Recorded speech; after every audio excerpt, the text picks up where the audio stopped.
Now that the off daemon's running, let's actually download Courier IMAP. Let's go back to the download page. We'll go back a few pages.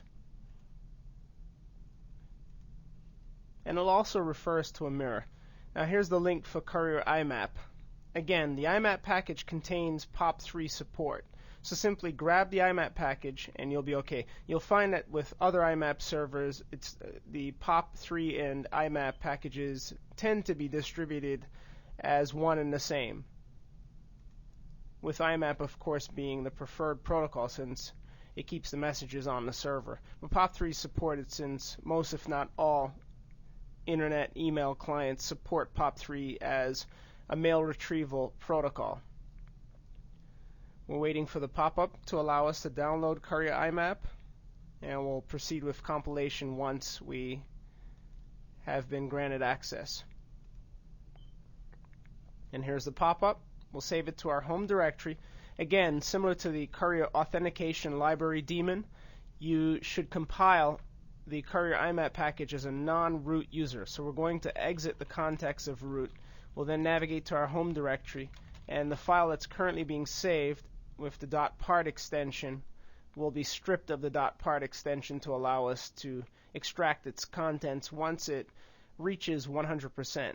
So again, offlibs required. Now if you were to download and install the entire Courier MTA, it would include offlib, IMAP, and so on, as well as the MTA portion of the package. So it's a full-fledged, all-in-one suite.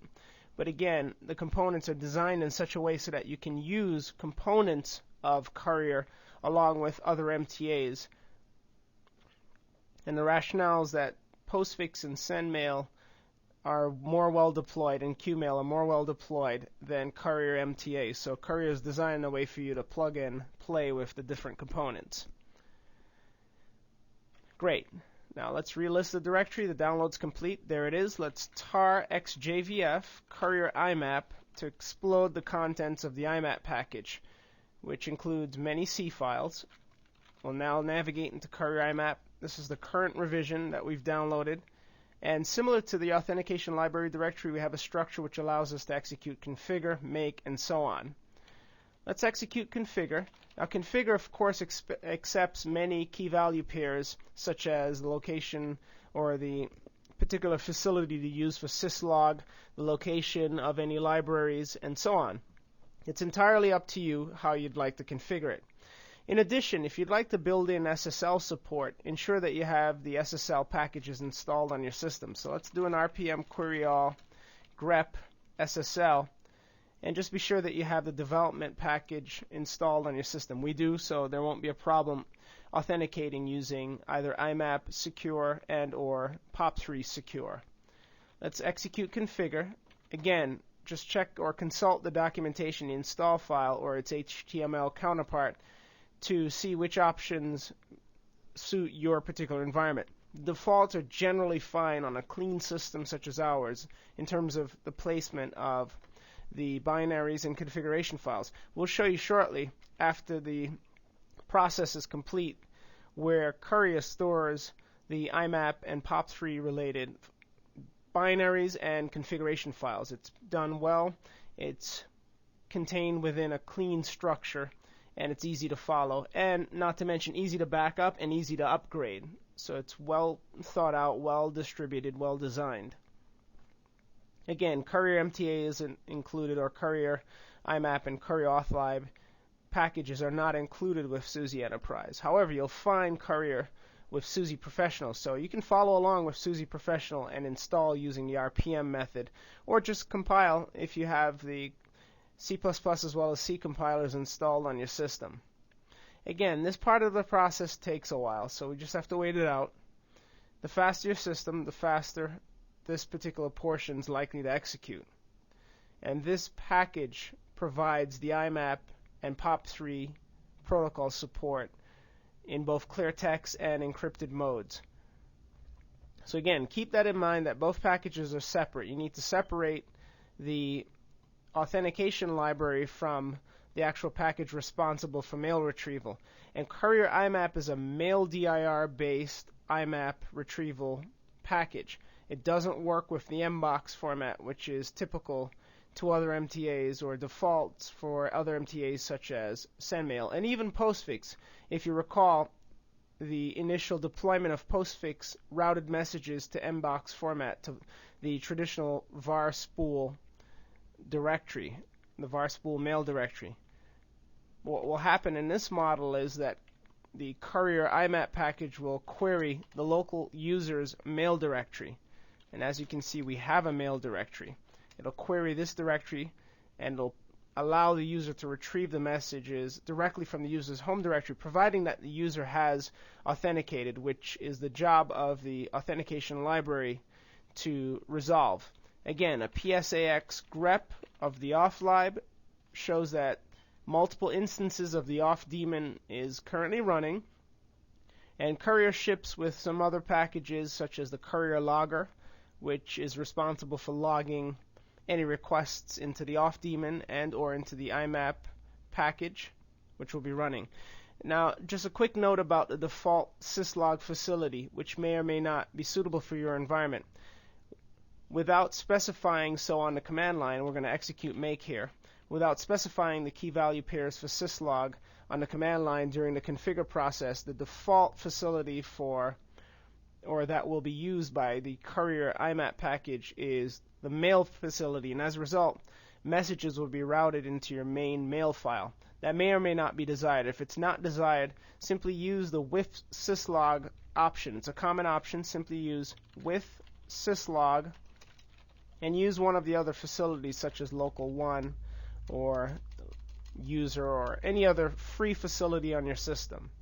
Otherwise, expect to see messages in the same location, the same file that normal mail messages are routed to. That's just something to keep in mind. There are other configuration directives which generally have to do with where to place certain files or where to find certain files.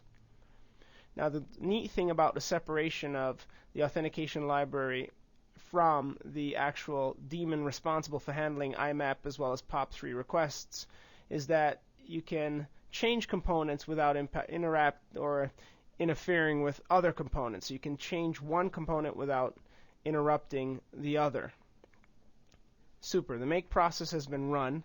Now we'll need to SU in as the root level user to execute make install, which will set up the subdirectory structure that we'll show you shortly.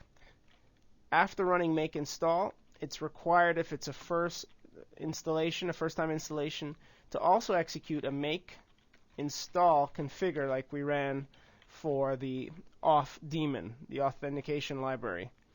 Make install configure places the configuration files in their default directories.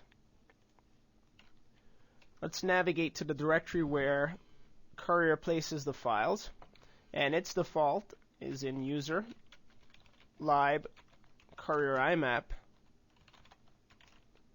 This is the default home directory, top level directory for the courier imap package.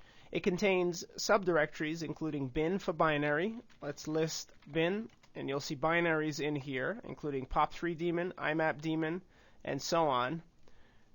Transport layer security, quota related items, ACLs, you name it. There's the etc directory, which contains the configuration files that the binaries use for configuring themselves, including the imap daemon, its SSL counterpart, the POP3 daemon, and its SSL counterpart. There's also a subdirectory beneath it called shared for any shared items between any shared configuration items. We have libexec, which also contains daemons, and these are the scripts that cross-reference the daemons. That is, if we do a file libexec imap d.rc, for example, it returns that it's a Bourne shell script. When we attempt to set up our system so that it's able to restart the imap and or POP3 daemons when the system restarts, we'll be making symbolic links, or you should make symbolic links to the scripts that are in the libexec directory. There's a man directory which contains man pages for both man 1 and man 8. So if they haven't been included in your man path because your man path's unusual, then you may want to just modify the system-wide startup script to include user lib courier imap man 1 and man 8 as man search paths. There's an sbin directory. Sbin typically means system binaries, binaries that are reserved for the super user on the system. Any shared items, any shared binaries, and a var subdirectory. So everything's contained beneath user-lib courier imap after compilation. And again, compilation includes configure, make install, as well as make install configure. Great. So what we're going to look at next is actually configuring POP3 in its variations so that we can connect to it for mail retrieval. But again, when we start the daemon, what will happen is it will scan the different directories upon connection, of course, for mail. And it relies upon mail dir. So ensure that your MTA supports mail dir. Since this is the postfix section, and we've already made the change to postfix so that it supports mail dir, we don't have a problem. Again, to check whether or not your postfix is currently supporting mail dir, simply execute a postconf, and you can grep for home mailbox, and this will return the directive which controls the delivery of messages. The type is set to mail dir /, and that means that mails are delivered directly to the user's home directory rather than to var spool mail. Once that's in place, we'll be able to pick up our messages, and providing the auth daemon, which again, if we grep, is running, we should be able to authenticate against our local etc password and etc shadow files. One other note about the auth daemon before we move on to configuring POP3 and imap. If you do have PAM set up on your system, which is the norm for most recent Linux distributions, then the imap process, or the auth process, which imap depends upon, that's the first package that we configured, places items for POP3 and imap.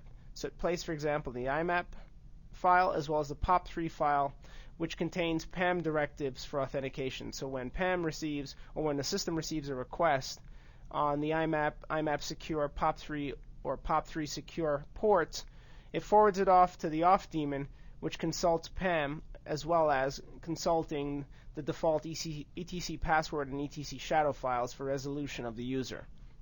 Great, so this is in place. Next we'll configure POP3.